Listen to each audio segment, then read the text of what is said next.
l'Église, réjouis-toi, car aucun ennemi ne pourra te vaincre. Oh, quel thème! Pourquoi un tel thème? Bien-aimés dans le Seigneur, peuple de Dieu, pourquoi un tel thème? À savoir, Église, réjouis-toi car aucun ennemi ne pourra te vaincre. Certains diront que ce thème est une affirmation gratuite. D'autant plus que l'ennemi de l'Église, savoir le diable, est capable de faire du mal à tout moment, de faire le mal à tout moment. Pourquoi est-ce qu'on peut déclarer comme cela que nous devons nous réjouir car aucun ennemi ne peut nous vaincre? Tu as dit, mais une telle affirmation avec ce que je vis, avec ce que je traverse, je sens la main du diable dans ma vie. Mais je veux te rassurer d'une chose. Ce thème est la vérité. Cette déclaration n'est pas une simple affirmation, mais c'est ce que Dieu dit et c'est ce qui est. Peuple de Dieu. Mais nous allons tenter de comprendre ce thème. Et je le reprends, Église. Réjouis-toi car aucun ennemi ne pourra te vaincre. Nous allons essayer de comprendre ce thème et le développer en 3 points. Le premier point qui fait que l'Église doit se réjouir, parce qu'aucun ennemi ne peut le vaincre, donc le grand 1, d'abord nous allons définir l'Église. Qu'est-ce que l'Église? Qu'est-ce que l'Église? Bien aimé, beaucoup de personnes prient. Beaucoup de personnes proclament Christ. Beaucoup de personnes disent appartenir à l'Église sans savoir ce qu'est l'Église. À la vérité. Donc, en grand 1, nous allons voir qu'est-ce que l'Église. Peuple de Dieu, dans son vrai sens du thème,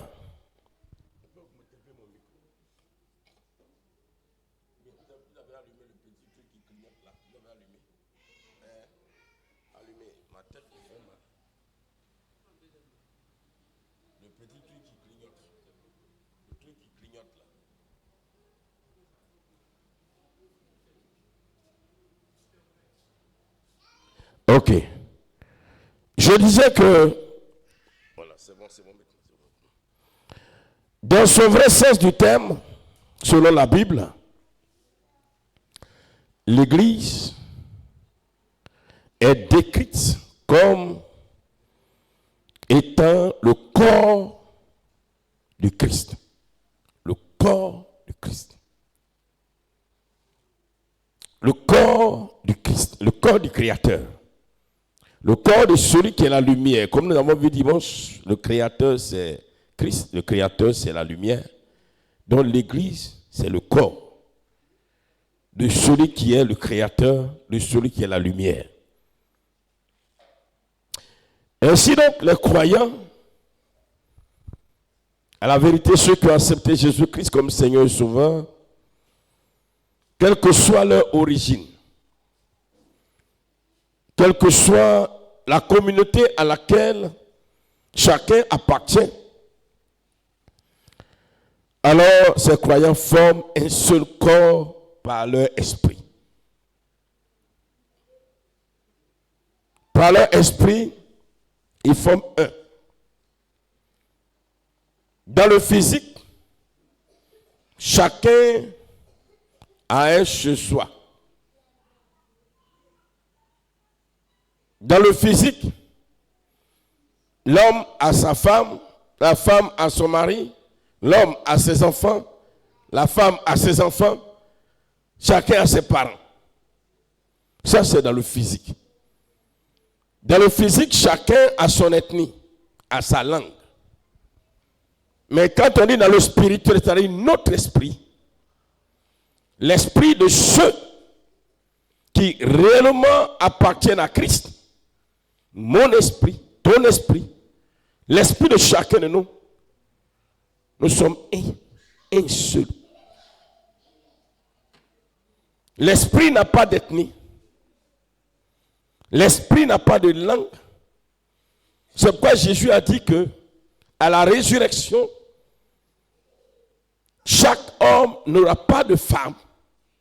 C'est de ça qu'il parle. L'esprit n'est pas marié.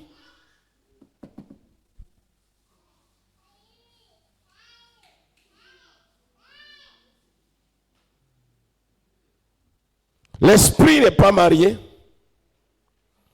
L'esprit n'appartient pas à une communauté quelconque.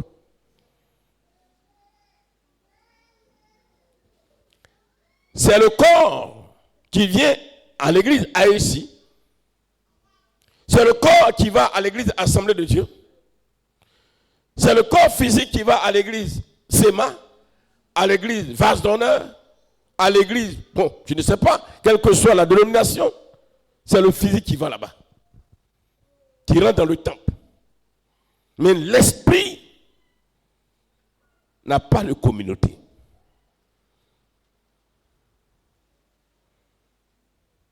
L'esprit forme un seul bloc, un seul élément.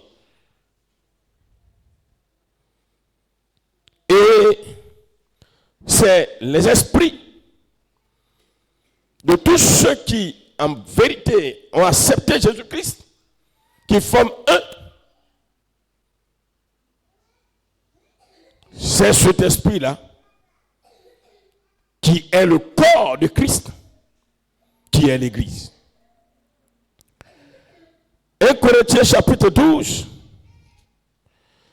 verset 27, nous dit ceci. Vous êtes le corps de Christ et vous êtes ses membres, chacun pour sa part. Peuple de Dieu, je veux que tu comprennes bien cela parce que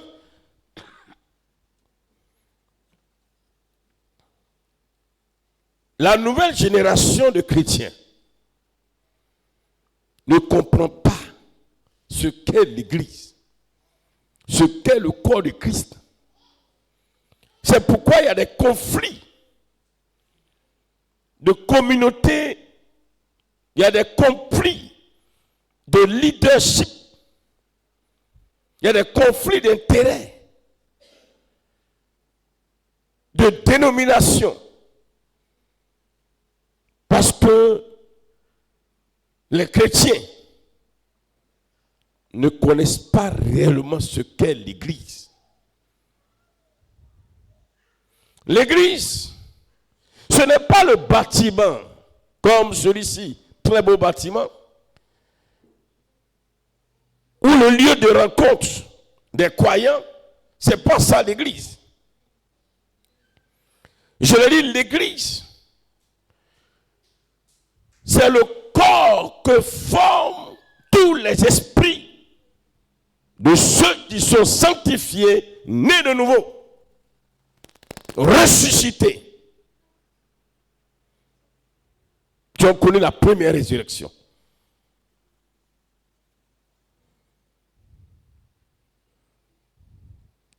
Actes chapitre 7, le verset 48, d'ailleurs, nous le dit aisément.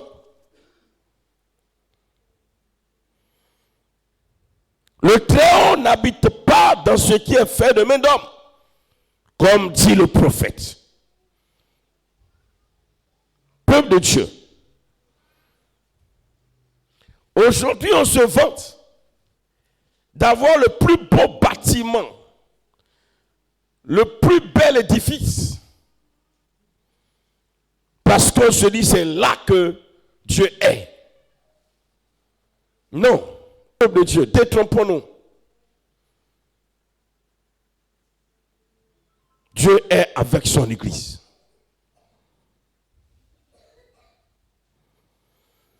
L'Église aussi, bien aimé,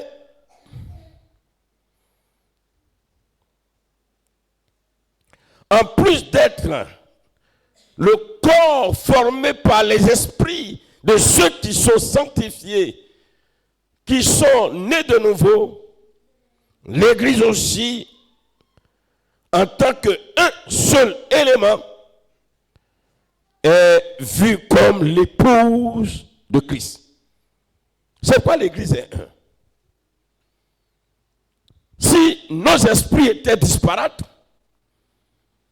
pour croire que parce que nos esprits sont disparates, c'est-à-dire nous formons un, bien-aimé dans le Seigneur, on dira que Jésus a plusieurs épouses. Peuple de Dieu, comprenons bien. À la vérité, quand tu es né de nouveau, ressuscité, ton esprit devient un avec mon esprit. Ainsi de suite. Et on forme un seul corps, mais un corps spirituel. Et c'est ce corps spirituel qui est l'Église. C'est pourquoi en temps normal, quand je reçois un coup, tu es supposé recevoir le même coup. Quand je souffre, tu dois souffrir avec moi. Quand je pleure, tu dois pleurer avec moi parce que nous sommes un. C'est pourquoi, peuple de Dieu, je l'ai dit le lundi, réapprenons à comprendre les Écritures.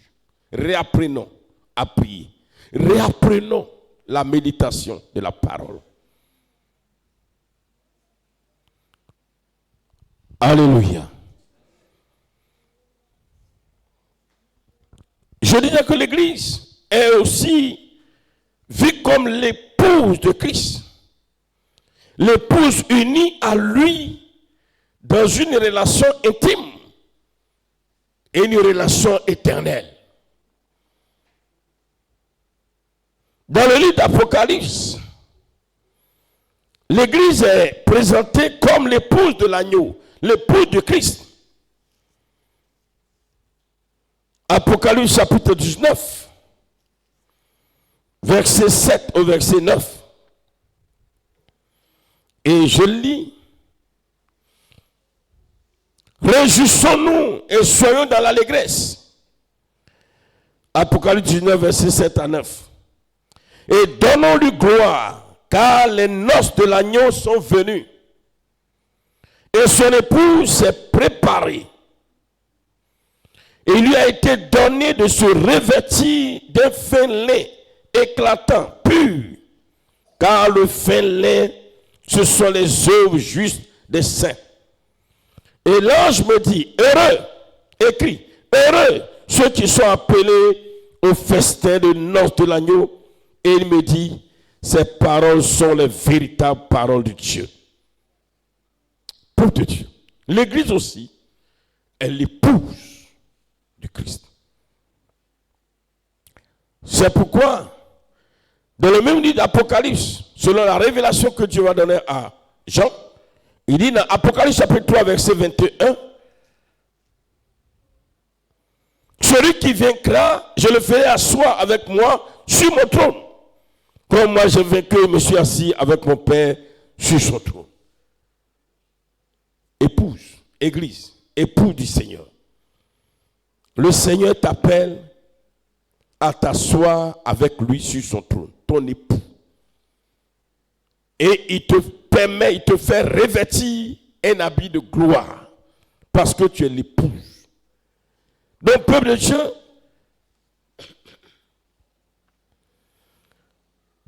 qu'est-ce que l'Église? L'Église, c'est le corps du Seigneur. L'Église, c'est le corps de Christ. L'Église, c'est l'épouse. L'Église, c'est cette épouse qui est dans une vie d'intimité avec son époux. Peuple de Dieu. Déjà, en entendant ça, l'Église se doit de se réjouir. Parce que ton époux, Église, ce n'est pas n'importe qui.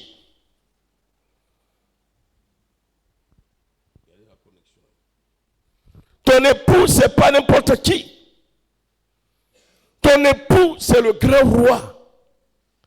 Ton époux, c'est le Tout-Puissant. Ton époux, c'est celui à qui tout appartient. Ton époux, c'est celui qui détient le règne sur tout et partout. Ton époux, c'est le Créateur. Ton époux, c'est le Maître, le Seigneur des Seigneurs. Peuple de Dieu. Savoir que l'Église a pour époux Dieu, cela doit être l'un des plus grands sujets de réjouissance. Parce que si nous voulons comparer dans la relation homme et femme, quand la femme a un homme de valeur, un mari de valeur, un mari digne, un mari capable de tout assurer et de tout assumer, la femme est réjouie. La femme est heureuse. La femme est contente. La femme n'est point triste. La femme rit aux éclats parce que son époux vraiment est un homme de valeur. Bien-aimé peuple de Dieu, ce soir, le Seigneur te dit, Église, réjouis-toi, car aucun ennemi ne pourra te vaincre.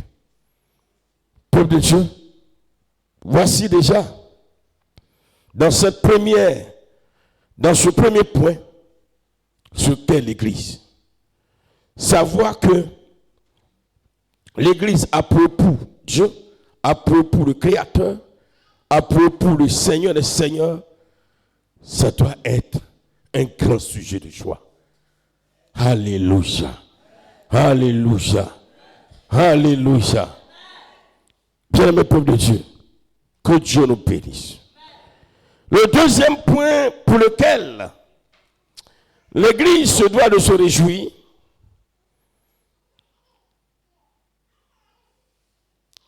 et c'est le grand 2, nous allons voir ce deuxième point qui est la garantie de protection de Christ à l'Église. Christ garantit la protection de l'Église. Quand nous lisons Proverbes chapitre 18, verset 22, si donc, auprès de ton époux, tu sais que ta sécurité est garantie, tu n'as aucune raison de ne pas te réjouir. Proverbe 18, verset 22. Celui qui trouve une femme trouve le bonheur. C'est une grâce qu'il obtient de l'Éternel. Celui qui trouve une femme trouve le bonheur. Celui qui trouve une femme trouve le bonheur. Bien-aimé, à partir de ce verset, comprends que Christ aussi est heureux parce qu'il a trouvé une épouse. Celui qui trouve une femme trouve le bonheur. Celui qui trouve une épouse trouve le bonheur. Ou celui qui trouve une épouse est heureux. Celui qui trouve une femme est heureux. Alléluia. Et si donc Christ aussi a trouvé une épouse, cela veut dire que Christ aussi est heureux, Christ est content d'avoir trouvé une épouse. Oh, bien-aimé dans le Seigneur. Tout à l'heure, au point 1, c'est l'épouse, l'Église qui doit se réjouir d'avoir un époux de valeur. Au point 2 déjà, nous voyons que l'époux est content parce qu'il a trouvé une épouse. Parce que celui qui trouve une femme a trouvé le bonheur. Et donc, peuple de Dieu, quand tu trouves une femme, selon ce même texte, que tu trouves le bonheur parce que tu as trouvé une femme, tu es heureux. Le bonheur veut dire que tu es heureux. Alors, en tant qu'époux, tu as des obligations que tu dois remplir. Tu as des obligations à remplir. Et en ce qui concerne le Seigneur, la première obligation, et d'ailleurs même pour tout époux, à l'égard de son épouse, la première obligation, c'est de protéger ton épouse. De protéger ton épouse. Ça, c'est la première obligation. Ça s'impose à tout époux vis-à-vis de son épouse. De la protéger. C'est pourquoi, bien aimé dans le Seigneur, même un homme normal, un être humain normal, qui a trouvé une épouse, ne peut pas accepter et n'acceptera jamais que son épouse soit agressée, son épouse soit malmenée, son épouse soit insultée, son épouse soit traitée de n'importe qui, et puis il va rien dire. C'est que cet homme-là, il est fou. Un homme normal, même auprès de ses propres parents, va jamais accepter que ses parents de sang insultent son épouse, maltraitent son épouse, critiquent son épouse, calomnient son épouse, humilient son épouse ou font du mal à son épouse. Il ne va jamais accepter. Ça, c'est un homme normal. Mais celui qui accepte et qui s'associe à ses parents, c'est que c'est un fou, c'est un insensé. Mais comme Dieu, Jésus, est juste et qu'il est le plus sensé des sensés, alors non seulement il est heureux d'avoir trouvé une épouse, son épouse qui est l'Église, alors il va remplir cette obligation de protéger son épouse. Alléluia. Alléluia. C'est pourquoi il dit à Pierre, dans Matthieu chapitre 16, verset 18, il dit ceci, Matthieu chapitre 16, verset 18, ou bien, mon frère Zacharie, tu peux accepter qu'on insulte ton épouse, ou bien on vient taper ton épouse et puis tu es là? Ah, mais il ne faut pas par la bouche, on répond. Ah, non, jamais, merci. Ou bien mon frère Julien, tu accepteras ça? Ah, jamais. Il aussi dit jamais. Tout le monde aime le mot jamais ici, en chair. Matthieu chapitre 16, verset 18. Il dit, et moi je te dis que tu es Pierre. Et sur cette pierre, je bâtirai mon église. Et les portes du séjour des morts ne prévaudront point contre elle.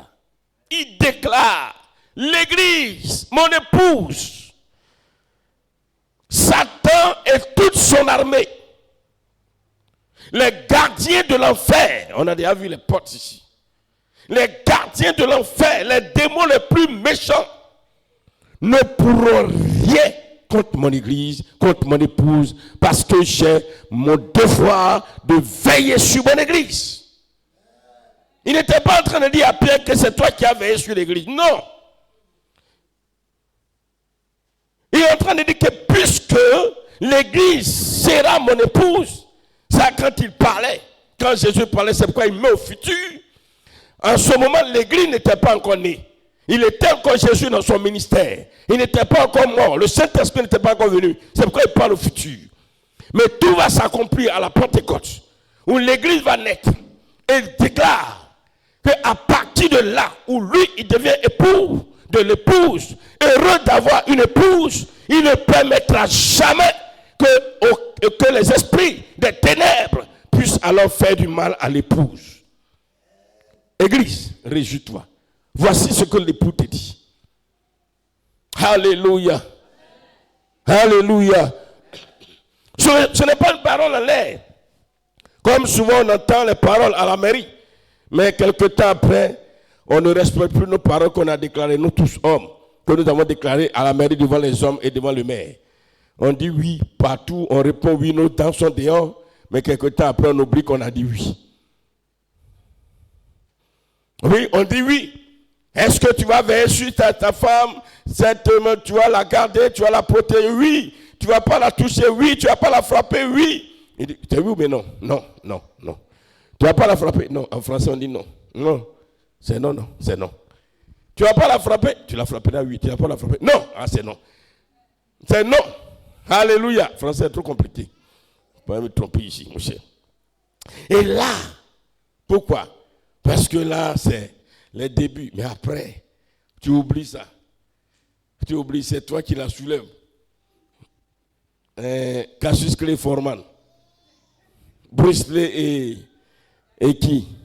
Jackie Chan. Non, les deux n'ont pas combattu ensemble. Bruce Lee et qui? Chuck Norris. Et Jean-Claude Van Damme avec... allez, merci beaucoup. Ça prouve que vous regardez les films. Bolo. On ne sait plus qui est Van Damme, on ne sait plus qui est Bolo. Alléluia. Mais l'époux déclare que lui, il va garantir la vie, la protection de son épouse, qui est l'église. Et Satan, quand il est en train de dire, il parle 7 pieds en temps, mais il est en train de dire à Satan, tu ne pourras rien contre l'église, parce que l'église, c'est mon épouse. Alléluia. Est-ce qu'on peut acclamer cet époux? Oh oui, parce que sa parole qu'il déclare, c'est la vérité. Et il verrait à cela. Alléluia. Alléluia. Et c'est pourquoi, plus tard, ce verset que j'aime. 1 Thessaloniciens chapitre 1, verset 1, l'apôtre Paul, ce grand apôtre du Seigneur, va donner une révélation puissante.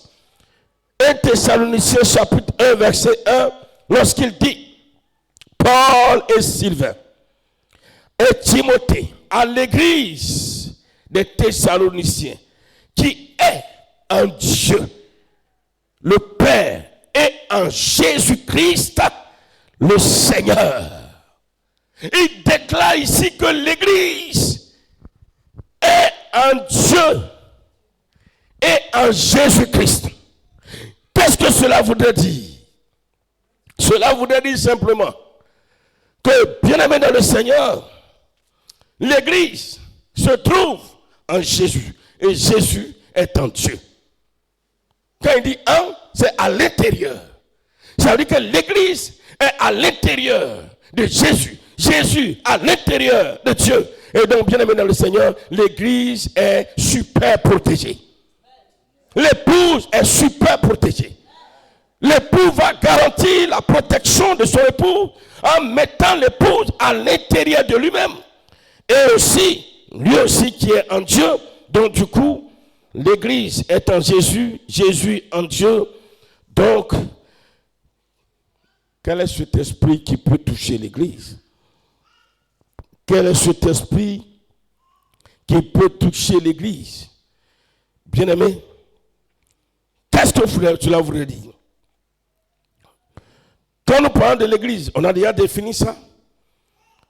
On fait allusion à notre esprit d'abord. Cela donc voulait dire que spirituellement, l'esprit de celui qui est dans l'église est avec l'époux.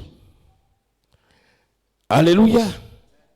Et sa vie, son esprit est caché en Jésus ainsi qu'en Dieu.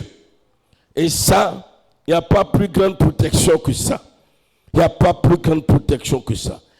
Et l'apôtre Paul a encore écrit ceci dans Éphésiens chapitre 2. Éphésiens chapitre 2 au verset 6. Éphésiens chapitre 2 verset 6.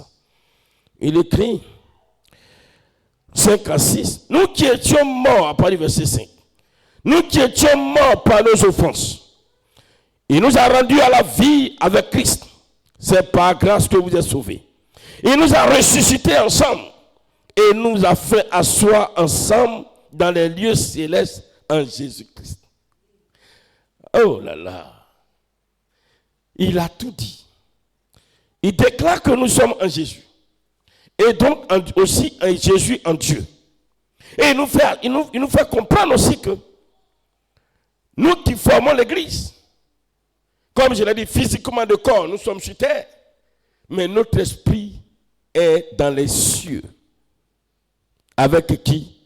Avec celui qui est dans les cieux et dont le corps forme les cieux, à savoir Jésus-Christ de Nazareth. C'est pourquoi, bien aimé, Colossiens chapitre 3, verset 3, le même apôtre Paul encore révèle, par l'Esprit de Dieu, affectionnez-vous aux choses d'en haut et non celles qui sont sur la terre, car vous êtes morts et votre vie est cachée avec Christ en Dieu. Il vient répondre la même chose. Peuple de Dieu, voilà la position de l'Église. L'Église, en esprit, bien sûr. Nous sommes alors, l'Église est, je prends au singulier, l'Église est l'épouse du Seigneur. Le Seigneur déclare que aucun démon, aucun esprit ne peut toucher son épouse. Il protège son épouse. Et l'apôtre Paul, à travers ce passage que vous venez de lire, déclare que l'Église est cachée en Jésus et en Dieu. Et il déclare aussi que l'Église, physiquement, l'Église n'est pas sur terre, mais l'Église est dans le ciel, est dans les cieux. Notre esprit qui forme l'Église est dans les cieux. Alléluia. Alléluia. Et nous sommes l'Église dans les cieux avec Jésus-Christ de Nazareth. Et c'est ce que Jésus avait déclaré dans Jean 14. Nous avons lu la dernière fois quand il disait ce passage que beaucoup l'interprètent selon la chair.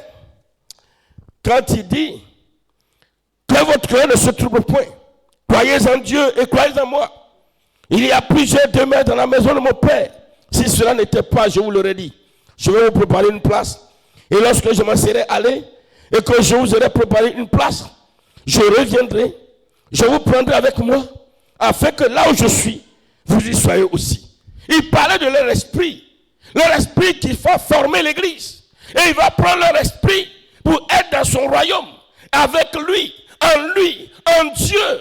Et il est en train de parler, pas de leur corps physique. Alléluia. Bien-aimé dans le Seigneur, quelle grâce. Quelle grâce. Quelle grâce. Jésus a pris mon esprit. Jésus a pris ton esprit. Jésus a pris ton esprit. Jésus a pris ton esprit. Ton esprit qui était auparavant dans les ténèbres. Ton esprit qui était malade. Ton esprit qui était en souffrance. Ton esprit qui était lié. Ton esprit qui était entre les mains des sorciers. Jésus a pris ton esprit. Il a pris notre esprit. Il a fait de cet esprit son épouse. Il a fait de l'esprit son épouse. Et il a pris notre esprit. Il a mis dans son royaume. En lui, dans son royaume. En Dieu. Il a caché notre esprit. Et notre esprit s'assoit avec lui à sa table.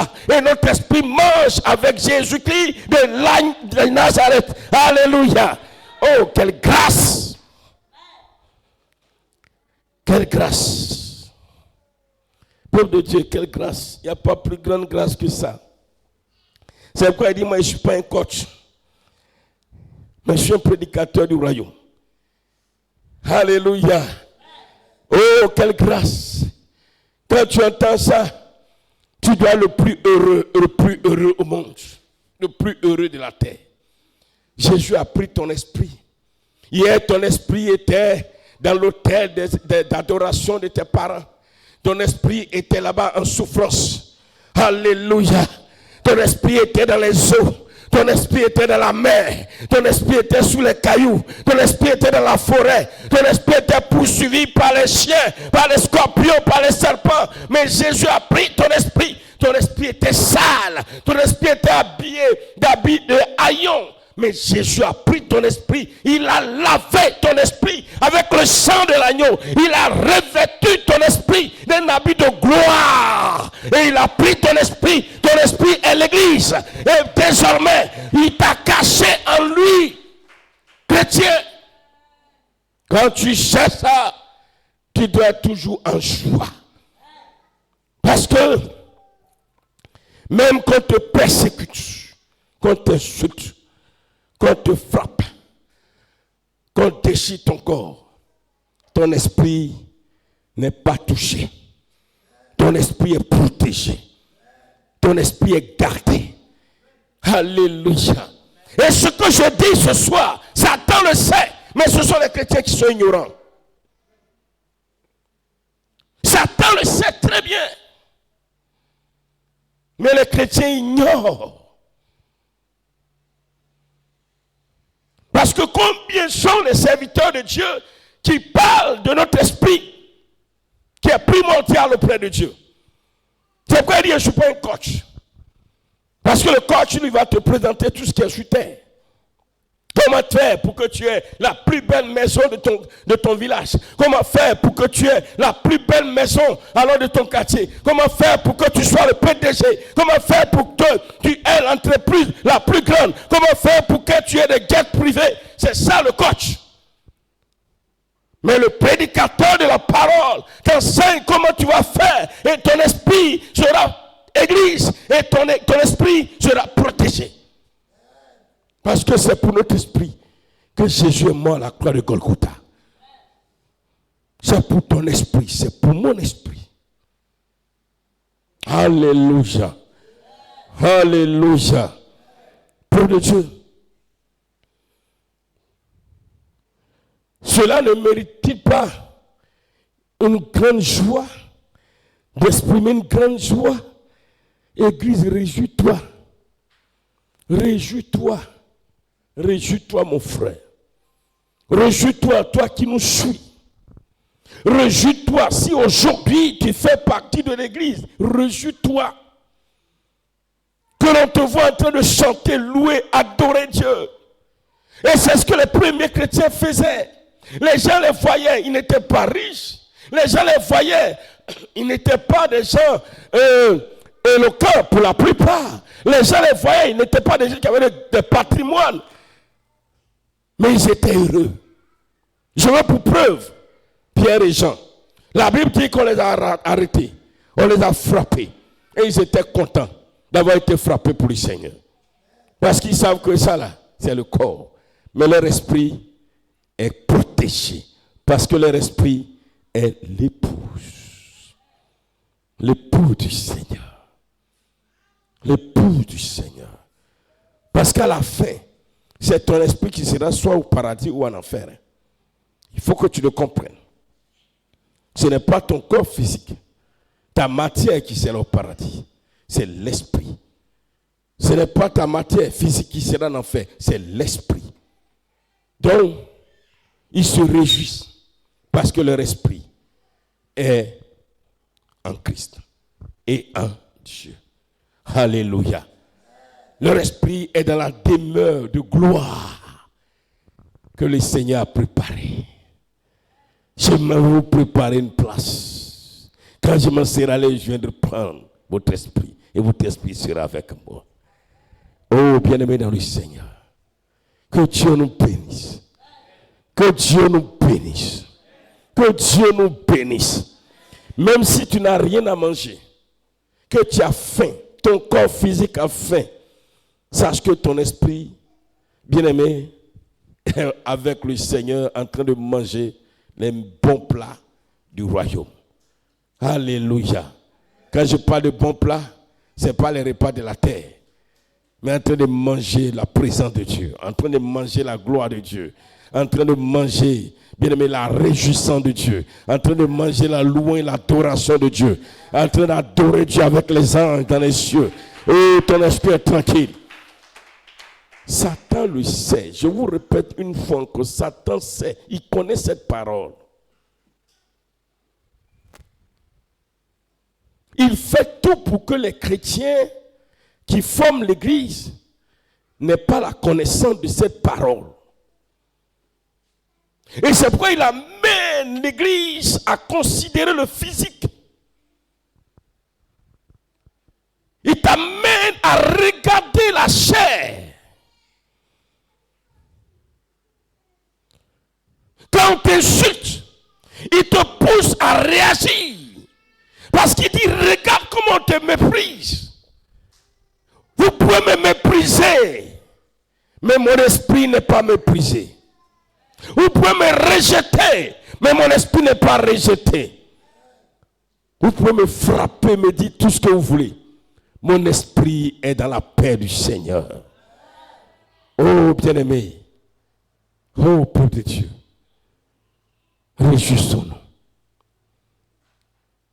Quand le Seigneur nous place dans une telle position, parce que nous sommes l'Église, nous sommes l'épouse, il a dit, Satan ne peut rien contre vous. Pourquoi?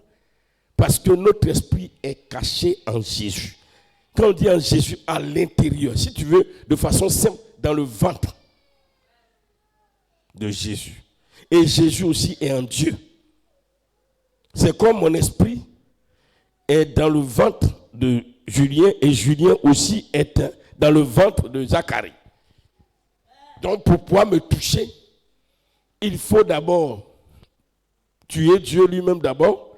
Après avoir tué Dieu, il faut aller me chercher en Jésus là-bas qui est en Dieu. Mon ami, jamais tu ne pourras m'atteindre. Jamais de la vie. Alléluia. Quand tu as cette connaissance, tu n'as plus peur. Tu n'as plus peur. Et le troisième et dernier point. Pourquoi l'Église se doit de se réjouir? 3. L'Église exerce la même autorité et le même pouvoir que Christ. C'est vrai qu'il nous a cachés. C'est vrai qu'il nous a mis en lui. Mais en même temps qu'il nous a cachés, il nous a mis en lui en tant qu'épouse. Aussi, il nous donne son pouvoir, il nous donne son autorité. Parce que nous sommes encore vivants sur la terre. Et c'est ce que nous allons voir rapidement et nous allons prier un peu. Peuple de Dieu, dans l'exercice de l'autorité et du pouvoir que nous, Église, ou citoyens du royaume, ou époux de Christ, alors, dans l'exercice de cette autorité, bien-aimés, Dieu nous donne alors, à travers nos prières, à travers nos paroles, que nous déclarons. Dieu nous donne de comprendre que lorsque nous déclarons une parole, Dieu valide. Dieu valide. En esprit, notre esprit est en Dieu. Notre corps est sur terre. Nous avons appris la dernière fois que lorsque tu pries, ton esprit répète la même prière. Donc, quand tu déclares une parole dans ta chair ici, ton esprit déclare la même parole et Dieu valide. Dieu dit, ok, j'accepte. Ça, c'est dans l'exercice de l'autorité et du pouvoir. C'est pourquoi, dans Matthieu 18, verset 18 au verset 19, Matthieu 18, verset 18 au verset 19, il est écrit, je vous le dis en vérité, tout ce que vous lirez sur la terre sera lié dans le ciel. Et tout ce que vous allez délier sur la terre sera délié dans le ciel. Je vous dis encore plus que si deux d'entre vous s'accordent sur la terre pour demander une chose quelconque, elle leur sera accordée par mon Père qui est dans les cieux. Qu'est-ce qu'il est en train de dire? Tout ce que tu vas lier sur la terre, dans ton corps physique, sera validé dans le ciel. Lié dans le ciel veut dire que tu seras validé dans le ciel. Parce que ton esprit va répéter et le Seigneur va valider. Il va accepter, il va approuver, il sera d'accord et il va alors accomplir cela. Alléluia. Et tout ce que tu vas délier par la prière, ton esprit va répéter. Et ton esprit étant l'épouse, quand l'épouse parle à l'époux, l'époux exécute ce que l'époux lui a demandé. Et alors, bien-aimé dans le Seigneur, le Seigneur valide, il accepte et il donne son approbation. Peuple de Dieu, voici l'exercice de l'autorité. C'est pourquoi, quand nous prions, peuple de Dieu, quel que soit ce que nous allons déclarer contre nos ennemis, dans l'exercice de l'autorité du pouvoir de Dieu, lorsque nous déclarons, croyons que Dieu a déjà validé parce que je fais partie de l'église. Je parle de ceux qui font partie de l'église. Aujourd'hui, le problème, c'est que dans les bâtiments, dans les lieux de rencontre, il n'y a pratiquement pas de chrétiens. Ce sont des hommes qui ne sont pas chrétiens. Donc, alléluia, quand nous prions, Dieu ne valide pas. Mais Dieu est en train de nous rassurer que si nous sommes réellement l'église, quand nous prions, Dieu valide dans le ciel parce que notre esprit a répété et il a validé. Et quand il valide, cela veut dire qu'il a donné son accord. Et si Dieu donne son accord, cela veut dire que cela va s'exécuter. Ou cela va s'accomplir. Alléluia. Alléluia. Peuple de Dieu, nous sommes bénis, nous sommes gâtés. L'église est bénie, l'église est gâtée. Alléluia. Quand il dit gâtée, pas dans le mauvais sens. Pour dire que l'église est heureuse. Imagine que tu déclares quelque chose contre l'ennemi. Quand je parle d'ennemi, ne voyez pas l'homme. Voyez les esprits méchants. Quand tu déclares une parole contre l'ennemi, parce que tu es église, le Seigneur approuve et il valide sur le champ pour dire, je suis d'accord, ce que tu as dit là, j'accepte. Ça là, ça suffit encore pour que nous soyons heureux. Pour que nous soyons heureux. Parce que quand il dit j'accepte, ça veut dire que j'amène ce que tu as dit à exécution. Ce n'est pas toi qui vas exécuter. Ce n'est pas un homme qui va exécuter. Mais c'est lui, Dieu, qui va exécuter ce que tu as déclaré. Et il va plus loin encore. Le Seigneur va plus loin. Dans l'exercice de l'autorité et du pouvoir, il nous donne à notre esprit qui est en lui de porter ses armes à lui.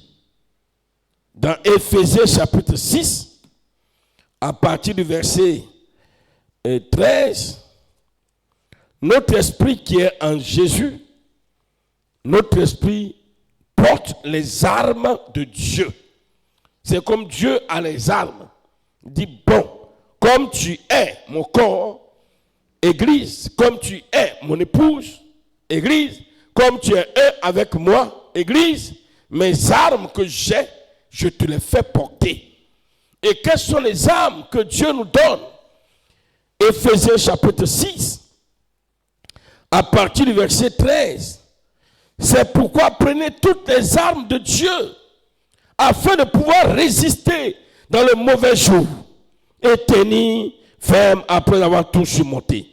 Tenez donc ferme, ayez à vos reins la vérité pour ceinture, revêtez la cuirasse de la justice, mettez pour chaussure à vos reins le zèle que donne l'évangile de paix, prenez par-dessus tout cela le bouclier de la foi avec lequel vous pourrez éteindre tous les traits enflammés du malin.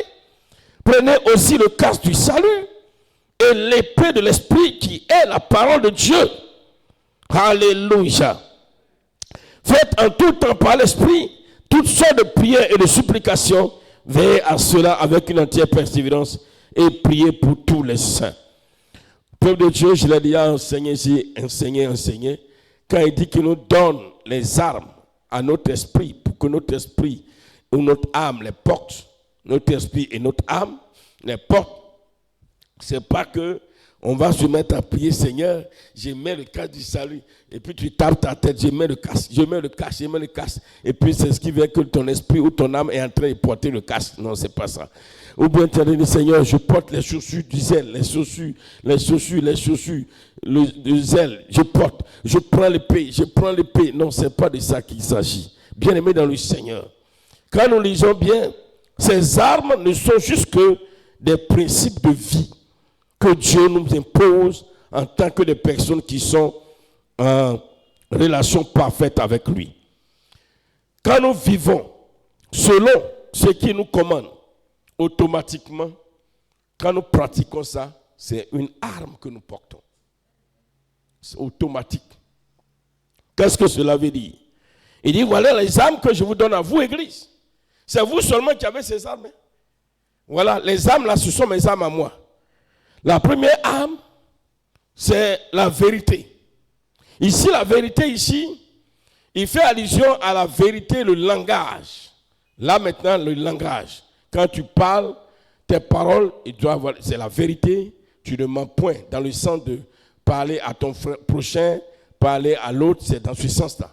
La vérité pour ceinture. Vraiment, il faut ça. Vraiment, il faut parler.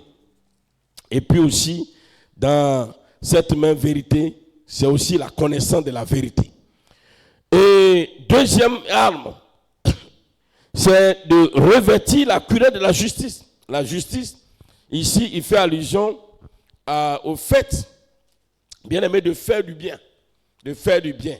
Quand tu fais du bien à ton prochain, quand tu fais du bien à ton frère, à ta soeur, même à tout le monde, automatiquement, le Seigneur te fait spirituellement ton esprit et ton âme, alors porte alors une cuirasse.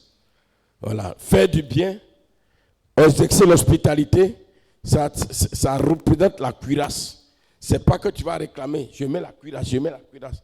Tu dis, je mets la cuirasse, tu mets la cuirasse, mais tu es méchant. On te demande quelque chose, tu ne peux même pas aider quelqu'un. Ça ne peut jamais te venir en tête à l'idée d'aider ton frère, d'aider ta soeur, de partager ta nourriture. Tu vois quelqu'un qui est malade, tu ne peux même pas l'aider, tu ne peux rien lui faire. Et puis tu dis, je porte la cuirasse. D'ailleurs, même tu n'es même pas de l'église même. Tu n'es même pas de l'église même. Tu ne fais même pas partie de l'église. Donc quand tu vas dire ça, c'est zéro. C'est zéro. Ça ne signifie rien. Donc, bien aimé dans le Seigneur, ça c'est la vie que nous menons. Quand tu marches dans cette justice et que tu as la couronne de justice, le Seigneur alors met automatiquement à ton esprit là ou à ton âme ce qu'on appelle la cuirasse. Et l'autre chose encore, rapidement, que nous voyons, et puis nous allons prier un tout petit peu. Mettez pour chaussure à vos pieds le zèle que donne l'évangile de paix. Bien-aimé, quand tu es zélé pour Dieu, pour l'œuvre de Dieu, tu es zélé, tu es tout le temps là, motivé pour l'évangélisation, motivé pour donner pour Dieu, motivé pour venir à la réunion de prière, motivé pour diriger, motivé pour faire le travail de Dieu, motivé pour accomplir quelque chose pour Dieu. Quand on parle de Dieu, tu es motivé, tu es vraiment, on n'a même pas besoin de te tirer comme alors la locomotive qui tire un wagon, mais c'est toi-même qui cherches à tirer les autres. Automatiquement, le Seigneur fait porter à ton esprit ou à ton âme la chaussure qui te permet de marcher sur les serpents et les scorpions et sur toute la puissance de l'ennemi, comme dit, et rien ne pourra te nuire. Mais si tu n'es pas zélé, si tu n'es pas motivé, si tu n'es pas engagé, si les choses de Dieu ne te disent pas grand-chose, si tu trouves toujours des excuses, des alibis, des raisons quelconques pour pouvoir alors te dérober de tout ce qui est de l'œuvre de Dieu, tu n'auras jamais cette chaussure, bien-aimé, et tu seras toujours vulnérable.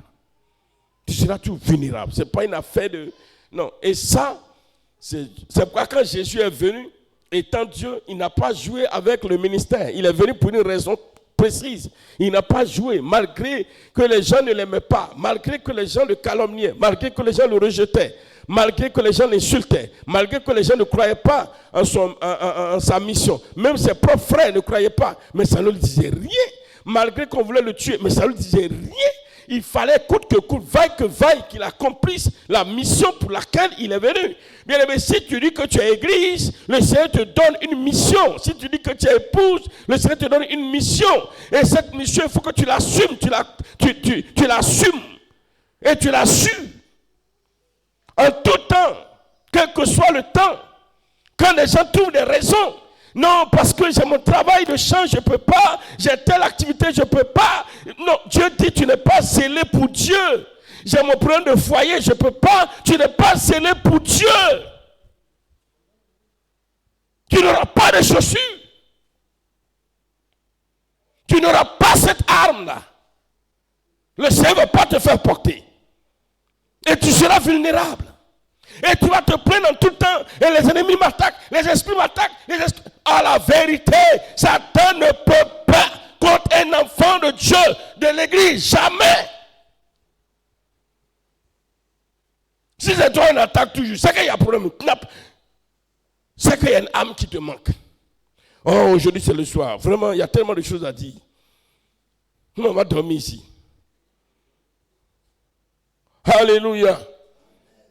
Alléluia. Prenez par-dessus tout cela le bouclier de la foi avec lequel, non, pas d'abord, le cas du salut là, je l'ai mis où? Ah, j'ai déjà parlé du casque. Ok, voilà. Prenez par-dessus tout cela le bouclier de la foi avec lequel vous pourrez éteindre tous les traits enflammés du malin. Le bouclier de la foi, on t'enseigne la parole de Dieu. Mais quand une situation arrive, tu trembles. Toujours tu trembles. Je ne comprends pas. Dieu dit, mais tu n'as pas de foi. La foi, c'est cette confiance. Si vous voulez permettez l'expression. Vous qui nous suivez, permettez l'expression que je vais dire. Souffrez que je dise. C'est une foi, c'est une confiance bête. C'est-à-dire, la chose ne s'est pas accomplie, mais tu crois que ça va s'accomplir. La foi, c'est le fait de croire que ce que Dieu dit et la parole dit, c'est la vérité. Un serpent vient vers toi. Et puis le Seigneur te dit, le serpent qui arrive là, quand il va arriver à côté de toi à 0,001 mètre, il va tomber, il va mourir. Voir le serpent, un python qui arrive. Et puis le Seigneur te dit, ma fille, ne crains point. Le serpent qui arrive, quand il sera à 0,001 mètre de toi, il va rester immobile, mourir. Et le python arrive, tu es arrêté là. La foi te permet de dire, je crois en ce que l'Éternel a dit. Le serpent arrive, tu le regardes, il te regarde. Et la foi te permet de dire, je crois en ce que Dieu m'a dit. Et le serpent arrive, il a 1 mètre. La foi te permet de dire, je crois en ce que Dieu a dit. Il a 0,5 mètre, mon frère. La foi te permet de dire, je crois. Et tu le vois avancer. La foi te permet de dire, je crois en ce que Dieu a dit.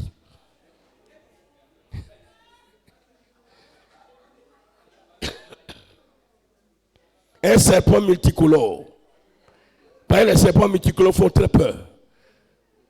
Et il arrive avec les mouchures, tu le regardes. Il est à côté de ton orteil. La foi te permet de dire, il va mourir.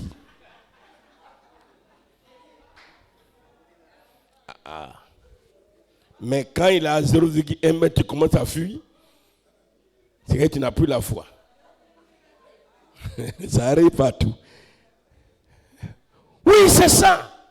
Quand tu auras cette foi, le Seigneur dit, quand tu auras cette foi, automatiquement, tu as le bouclier.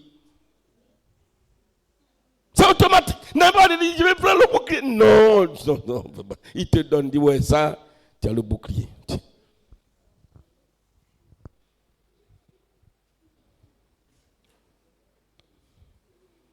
Et prenez aussi le casque du salut. Et le casque du salut, c'est l'assurance que nous avons. Et là, je vais te dire quelque chose. Le casque du salut, c'est l'assurance que tu as que tu es dans le royaume, que tu es sauvé. Aujourd'hui, le diable trompe beaucoup de personnes. Il va venir te dire, au point où toi-même tu vas douter même que tu es sauvé. Il faut croire, avec tous les enseignements que tu as reçus, que j'ai donné ma vie au Seigneur, je suis sauvé. Alléluia. Et le cas du salut, bien aimé, tu le reçois, quelles que soient les attaques de l'ennemi, tu crois que tu es sauvé. Le cas, tu l'as, quel que soit tout ce que l'ennemi va faire, autour de toi pour t'effrayer, pour te faire peur. Dans les songes, tu dors, tu fais un songe, toi-même tu te réveilles. Yeah. On t'a poursuivi jusqu'à tu te réveilles. Je suis mort, moi-même depuis là, je ne suis pas chrétien. Non! Ne dis pas ça. Dis à ton mari, ne dis pas ça, ne dis pas ça. Oh, tu n'as pas encore compris. On te poursuit un rêve. Bien aimé, et puis tu te réveilles. Puis toi, tu recommences à quoi? Et Seigneur, c'est que vraiment, tu ne m'as pas pardonné. Et tu vas recommencer encore la repentance de 1901. Oh Seigneur, tout ce que j'ai fait hier, avant-hier, il y a un an, pardonne-moi. Il y a 2 ans, pardonne-moi. Tu vas fouiller. Tu n'as pas l'assurance de ton salut. Tu ne mérites pas d'avoir le casque. Hein? On en reparlera. Peuple de Dieu et couronné de prière. Bien évidemment, on va s'arrêter là. Il y a beaucoup de choses à dire. Et ça sera un dimanche. Voici, avec toutes ces âmes, le Seigneur dit, tout ce que tu vas déclarer là, sur la terre, lui valide. Que tout sorcier qui s'élève contre moi, son pouvoir échoue au nom de Jésus. J'ai dit, je valide. Amen, amen, amen, amen. Que tous les esprits des eaux, du bandament du fleuve, qui se lèvent contre moi, que leur pouvoir soit brisé au nom de Jésus. Dieu dit, je valide.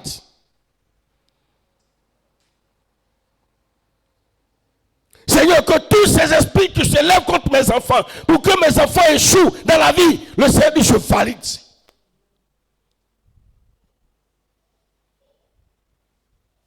Il dit, je valide. Que tout programme d'accident contre moi, Seigneur, soit annulé par ton sang au nom de Jésus. Il dit, je valide.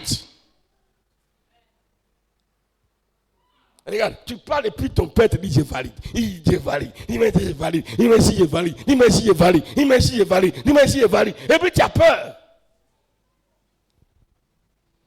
Hein? Pourquoi tu as peur encore? Tu as peur pourquoi? On n'a aucune raison d'avoir peur. Chrétiens, faisons tout pour appartenir à l'Église. Et nous sommes plus que vainqueurs au nom de Jésus de Nazareth. Nous sommes plus que vainqueurs au nom de Jésus de Nazareth.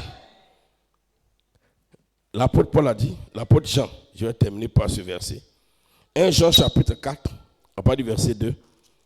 Il dit ceci, écoutez. Reconnaissez à ceci l'Esprit de Dieu. Tout esprit qui confesse Jésus-Christ venu en chair est de Dieu. Et tout esprit qui ne confesse pas Jésus-Christ n'est pas de Dieu. C'est celui de l'Antéchrist dont vous avez appris la venue et qui maintenant est déjà dans le monde. Vous, petits enfants, vous êtes de Dieu. Et vous les avez déjà vaincus. Parce que celui qui est en vous est plus grand que celui qui est dans le monde. C'est fini. C'est fini. En bas, on dit, c'est fini. C'est fini. Il dit, vous êtes déjà vaincus, c'est fini. C'est fini. Voilà. Même si on me donne, c'est quoi il a dit, même si on vous donne une nourriture, là-bas dans leur royaume, ils ont dit, la nourriture là est envoûtée, il va manger, il va mourir. Toi tu ne sais rien, on te donne, Seigneur, je te rends grâce parce que tu es Dieu, le Tout-Puissant, mon papa, mon époux adoré, mon chéri de cœur, je t'aime, je t'adore, je te loue, je te glorifie, je te magnifie parce que je suis venu et tu as touché ces hommes pour qu'ils me donnent à manger. Je prie que tu les bénisses. J'ai dit, voilà, qu'ils le bénissent parce qu'ils ont pensé à moi. Cette nourriture, je déclare qu'elle soit sanctifiée au nom de Jésus. Et quand je vais manger, j'ai la santé, j'ai la vie, j'ai la joie. Et que demain encore, il puisse m'apporter encore beaucoup. Et tu puisses entendre, je mange. Tu t'assois, viens manger. On dit, non, c'est bon, c'est bon. Bah, ils savent qu'ils ont envoûté le plat, ils ont empoisonné. Tu manges, tu prends l'eau, tu bois, tu rôtes. Voilà. Ah, c'est bien. Hein? Tu prends les os, la craque là, tu les croques bien. Tu jettes encore là-bas. Tu dis, demain, est-ce que vous pouvez la faire la même chose encore? Ils sont dit ça, demain, tu vas voir si tu seras là encore. Tu t'as te coucher, le lendemain, c'est toi qui les réveilles. Avec un chant. Gloire, Gloire à Jésus-Christ. On dit, ah, il n'est pas mort. Tu ne peux pas mourir. Tu ne peux pas mourir. Tu ne peux pas mourir. Alors, bien, mais tu vas prier le Seigneur. Il nous reste 10 minutes et on va prier 10 minutes de prière. Tu vas prier pour dire au Seigneur, tu vas demander pardon à Dieu. D'abord, tu vas demander pardon. Parce que tu n'avais pas compris toutes ces choses. Même tu as entendu, il y a plusieurs messages. Mais tu n'avais pas compris les profondeurs de cette grâce. Et la peur t'a habité. La peur t'a hanté. Il y a eu des moments où la peur t'a empêché même de prier. La peur t'a amené à pleurer. La peur t'a amené à douter de Dieu. La peur t'a amené à croire que l'ennemi va te tuer, va te faire du mal. Tu vas demander pardon au Seigneur. Prie le Seigneur au nom de Jésus.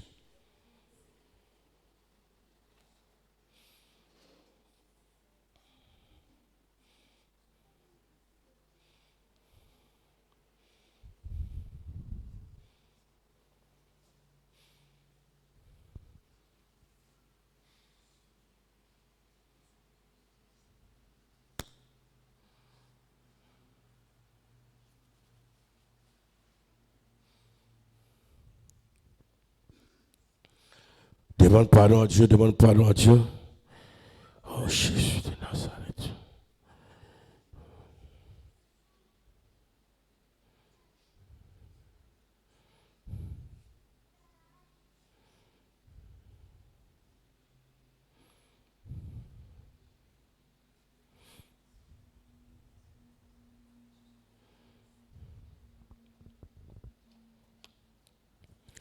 Demande pardon, demande pardon, demande pardon.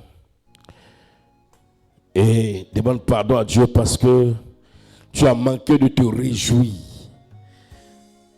Tu as manqué de te réjouir. Par un moment, tu étais triste. Des jours de la semaine, tu étais abattu. Tu étais découragé. Tu étais désespéré. Tu t'es posé mille et une questions. Qu'est-ce que ta vie va devenir? Tu as oublié que tu es une nouvelle création. Tu es ressuscité et que tu es avec Dieu.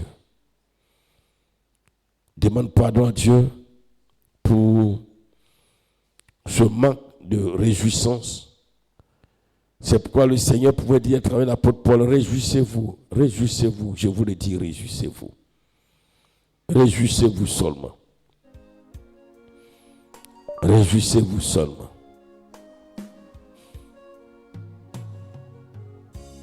Réjouissez-vous seulement.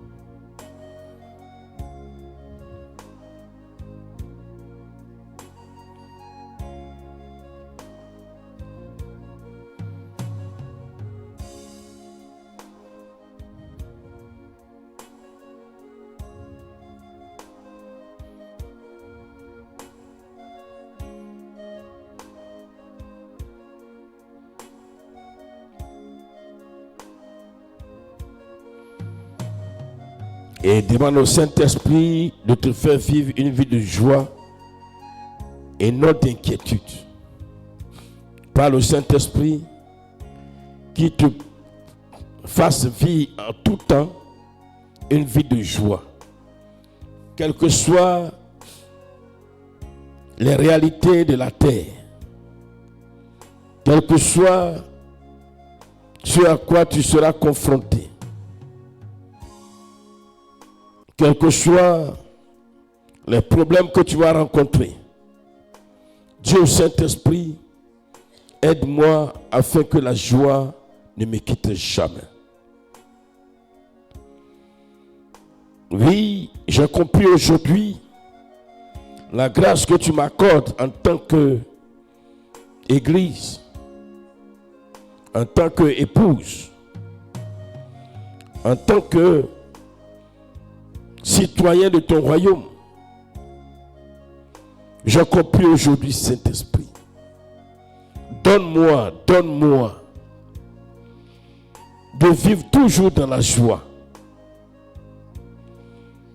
Du lundi au dimanche.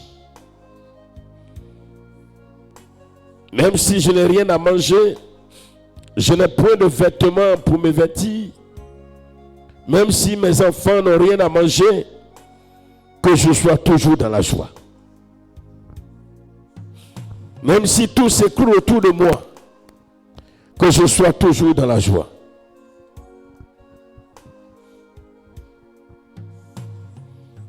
Même si mes amis sont en train d'avancer dans la société,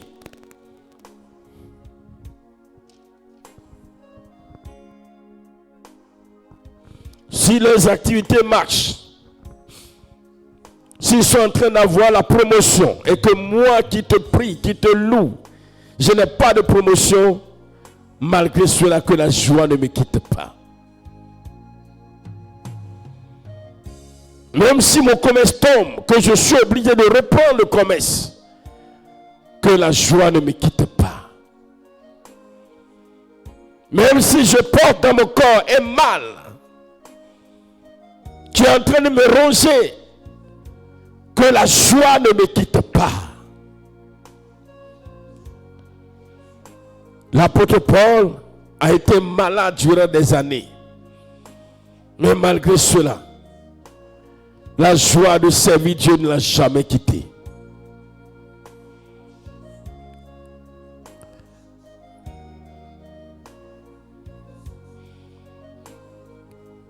Toi qui nous suis, toi qui es connecté, que tu sois homme, femme, toi qui es ici en présentiel, c'est à toi que le Seigneur parle.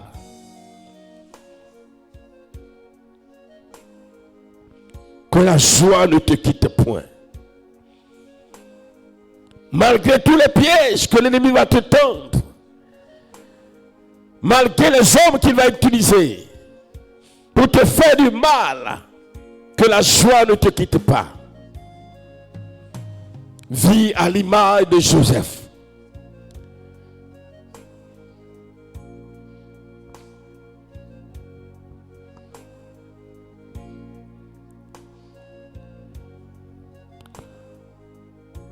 Tu es l'épouse du Seigneur et il y a un plan merveilleux pour toi. Il te dévoilera en son temps. Il a déjà validé toutes tes prières. Ne crois pas qu'il n'a pas validé tes prières. Il a validé tes prières, mais il attend le temps favorable pour les accomplir.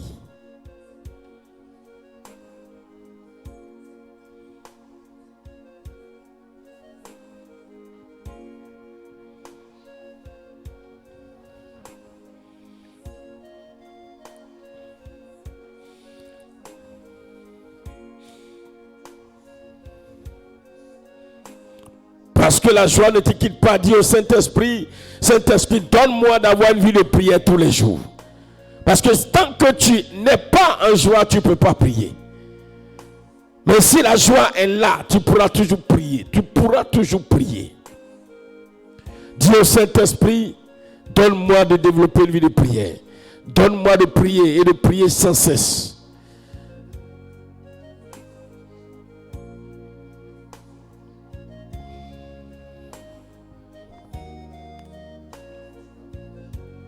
Parle au Seigneur, parle au Seigneur, parle au Seigneur.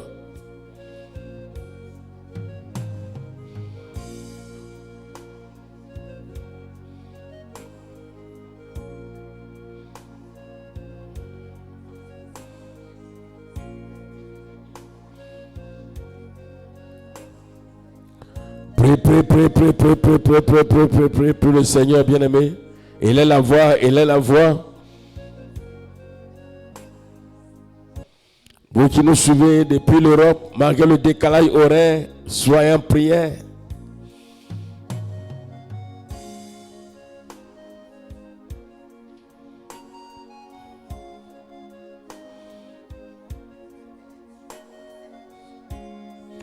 Tu demanderas au Seigneur, Seigneur, donne-moi de marcher selon ta parole, telle que tu le dis, afin que, alors, dans l'obéissance, mon esprit et mon âme possèdent tes armes. les armes. Parce que c'est en obéissant à sa parole que, alors automatiquement, de facto, tu reçois les armes de Dieu. Les armes se trouvent dans sa parole. Oh, demande au Seigneur, donne-moi, ô Père éternel, de marcher dans la vérité. Donne-moi de marcher dans la justice, de penser à mon frère, à ma soeur, aux hommes, aux orphelins, aux veuves, aux nécessiteux. Oui, Seigneur mon Dieu, donne-moi de le faire en tout temps. Même si, oh, pour moi tarde, donne-moi de ne pas relâcher. Même si ce que je te demande tarde, je ne dis pas que tu n'as pas validé, tu as déjà validé. Mais si tu tardes à accomplir cela, mais Seigneur, donne-moi de toujours être alors juste et de manifester cette justice à l'égard de mon frère et de ma soeur.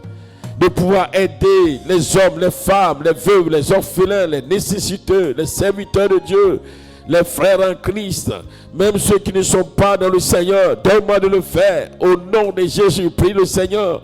Dis au Seigneur, donne-moi alors, Seigneur Jésus-Christ de Nazareth, d'être zélé pour ton œuvre, afin que je puisse avoir alors la chaussure à mes pieds, pour que cette arme me serve à pouvoir marcher sur les serpents et les scorpions et sur toute la puissance de l'ennemi. Oh Seigneur, s'il te plaît, prie le Seigneur, dis au Seigneur, donne-moi d'obéir à ta parole, donne-moi d'avoir la foi, afin que la confiance que je place en toi cette fois puisse alors me permettre d'avoir le casque du salut. Oh Seigneur, prie. Prie le bouclier plutôt, le bouclier de la foi. Oh Jésus de Nazareth. Bien-aimé, je t'invite à prier. Il nous reste 5 petites minutes.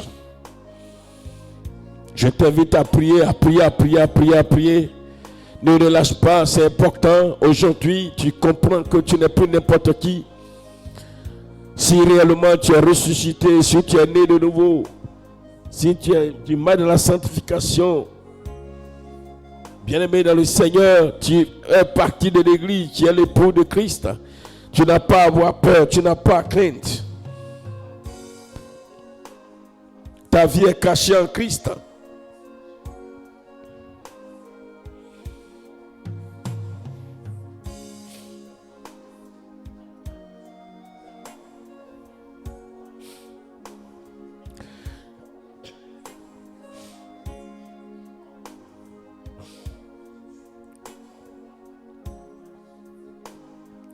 Dieu Seigneur, que plus rien ne me fraie, que plus rien ne me fasse peur maintenant, que plus rien ne m'amène à douter de toi, que plus rien alors ne m'amène à croire que tu m'as abandonné. Plus jamais, Seigneur.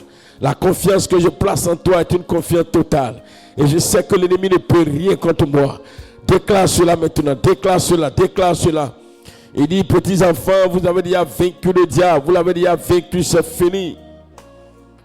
Oui, Église, tu as déjà vaincu le diable parce que Jésus te donne la victoire. C'est Jésus qui triomphe hors du diable pour toi, parce que tu es son épouse, parce que tu es son corps. Oui, parce qu'il est heureux de t'avoir pour épouse. Le Seigneur est content parce qu'il a une épouse et dont tu fais partie.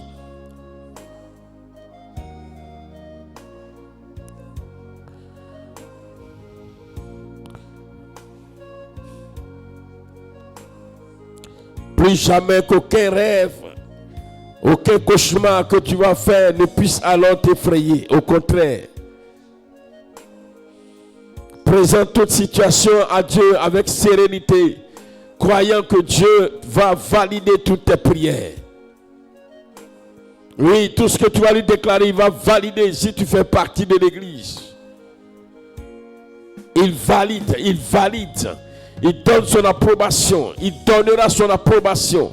Quand tu prieras pour que, alors tous ces esprits dans le monde des ténèbres qui s'attaquent contre toi, qui s'attaquent à toi, soient vaincus au nom de Jésus-Christ de Nazareth.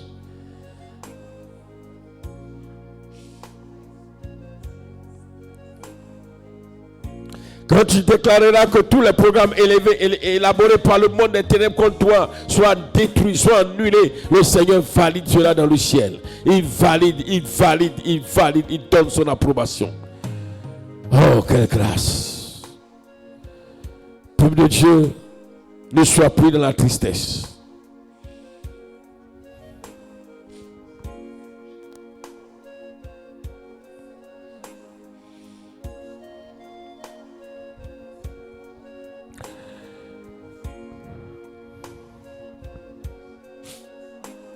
C'est pourquoi le dernier sujet, tu vas prier et tu pries avec joie. Bien, mais tu vas déclarer que alors tout ce que l'ennemi prépare contre toi maintenant soit anéanti au nom de Jésus. Tu pries contre les œuvres des ténèbres, tu pries contre les esprits, alors tout ce qu'ils font contre ta maison, contre tes frères, contre tes soeurs, contre l'église. Tu déclares, c'est des déclarations que tu fais simplement. Une déclaration, tu la fais avec joie. Tu fais la déclaration avec l'assurance que ce que tu déclares, le Seigneur a déjà validé. Oui, fais une déclaration au nom de Jésus de Nazareth. Vous déclarez la défaite des puissants des ténèbres, la défaite des esprits méchants, la défaite. Oui, c'est juste une déclaration que tu fais parce que Jésus t'a déjà donné la victoire.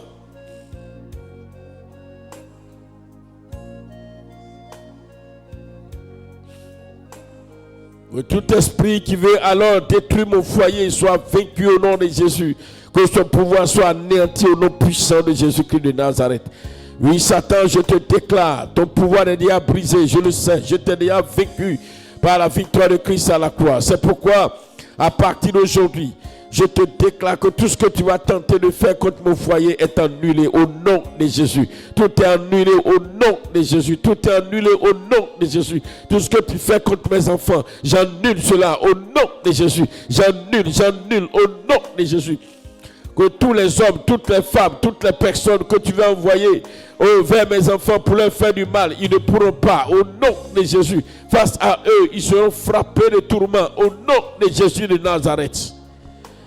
Et la puissance de Dieu amènera ces hommes à la conversion au nom de Jésus de Nazareth.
On se tient levé, on se tient levé.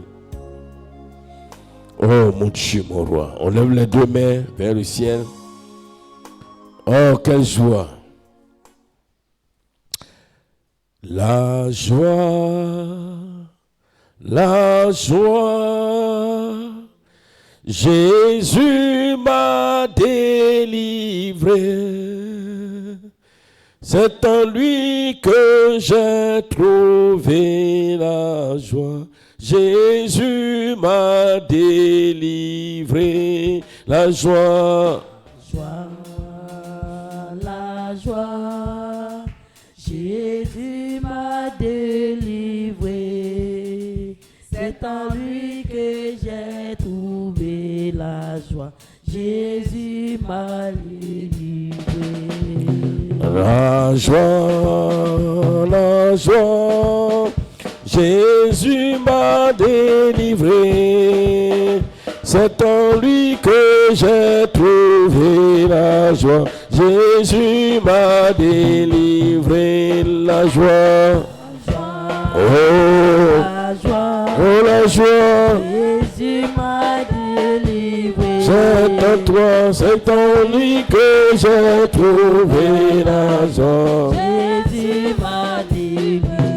La paix, La paix, la paix, la paix, la paix. Jésus m'a délivré. Oh, C'est en lui que j'ai trouvé la paix. Jésus m'a délivré. oh, la vie, La vie, la vie, la vie, la vie. Jésus m'a délivré. Oh, C'est en lui que j'ai trouvé la vie. Jésus m'a délivré. le salut, le salut, le salut. Jésus m'a délivré. C'est en lui que j'ai trouvé le salut. Jésus m'a délivré. La victoire, La victoire, la victoire, la victoire, la victoire. Jésus m'a délivré.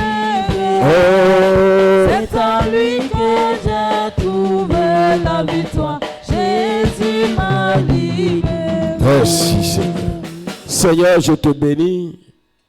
Tu pouvais dire aux apôtres, le diable arrive, mais il ne peut rien contre moi, car il n'a rien en moi.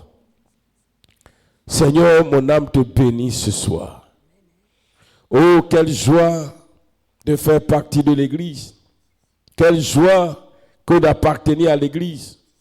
Nous découvrons aujourd'hui que celui qui fait partie de l'Église, sa vie est sécurisée.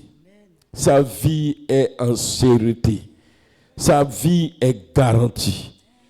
En plus, Seigneur mon Dieu, d'être un avec toi, en étant ton corps, en tant qu'Église.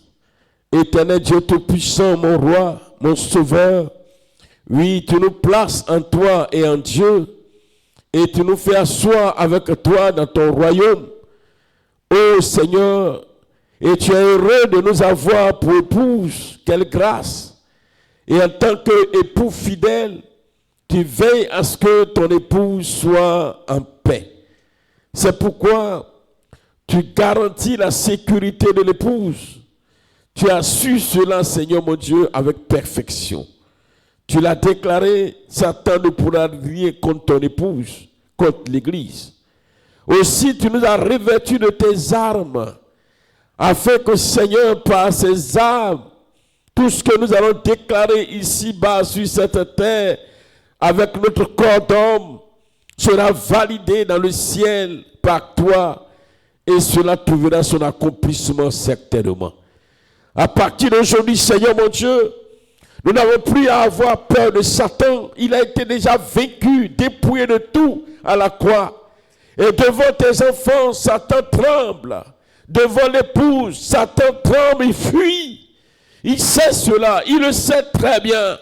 Il sait que devant l'épouse, il ne peut pas tenir. Oh, c'est pourquoi à partir d'aujourd'hui, Seigneur, donne-nous de garder cette parole, quels que soient les hommes qu'il va utiliser pour venir nous affecter, parce que l'homme regarde à l'homme, l'homme regarde à la chair, mais à partir d'aujourd'hui, donne-nous de ne plus regarder à la chair, mais regarder à notre esprit qui est en paix dans ton royaume, sur son trône de gloire. Quelle que soit la haine des hommes, quelle que soit la méchanceté des hommes, quelle que soit la jalousie des hommes, quelle que soit l'hypocrisie des hommes, mais que nous nous réjouissons parce que notre esprit n'est pas atteint. Notre esprit est protégé par l'Éternel, le Dieu vivant. Et c'est ce qui compte, c'est ce qui est important, c'est ce qui est primordial. Je veux te bénir ce soir, papa. Je te remets chacun de nous entre tes mains. À partir d'aujourd'hui, que plus personne ne doute lorsqu'il prie. Parce que si nous sommes l'Église et que nous prions, tu valides nos prières, tu accordes, tu donnes une réponse favorable à notre prière. Mais c'est à toi de définir le temps de l'exaucement. C'est pourquoi nous te rendons grâce. Nous te célébrons, Seigneur. Quand nous voyons même la femme, lorsque la femme est enceinte, nous savons qu'elle va accoucher. Mais les femmes n'accouchent pas au même moment. Il y a celles qui accouchent 7 mois après la grossesse. Il y a celles qui accouchent en 9 mois. Il y a des enfants qui vont jusqu'à 10 mois, 11 mois, à 12 mois, Seigneur. Au temps marqué par l'Éternel, ce que tu as validé trouvera son accomplissement. C'est pourquoi je déclare que plus jamais Sinaï et tous ceux qui nous suivent, papa, qui entendent la vérité de la parole, l'évangile vrai, plus jamais aucun de nous n'ait peur de Satan. Plus jamais aucun de nous ne soit troublé. Plus jamais aucun de nous ne pleure. Plus jamais aucun de nous ne panique. Mais au contraire, que nous nous réjouissons en tout temps et en tout lieu. Au nom de Jésus de Nazareth. Nous sommes bénis de l'Éternel. Nous sommes bénis de l'Éternel. Nous sommes bénis de l'Éternel. Oh Seigneur, celui qui a trouvé une femme est heureux. Celui qui a trouvé une épouse digne est heureux. L'époux, Jésus a trouvé une épouse. Et l'épouse, c'est moi. L'épouse, c'est mon frère. L'époux, c'est ma soeur. L'Éternel est heureux. Quand il nous voit, il est dans la joie. Quand il nous voit, il est dans la joie. Assis sur son trône de gloire, il est content de nous avoir pour épouse. Et alors, est-ce qu'il va laisser l'ennemi nous vaincre, nous détruire, nous anéantir? Jamais. C'est pourquoi il a dit, Satan ne pourra rien contre mon épouse. Cette parole, je la garde. Que mon frère la garde. Que ma soeur la garde. Que ton église la garde. Au nom de Jésus. Amen.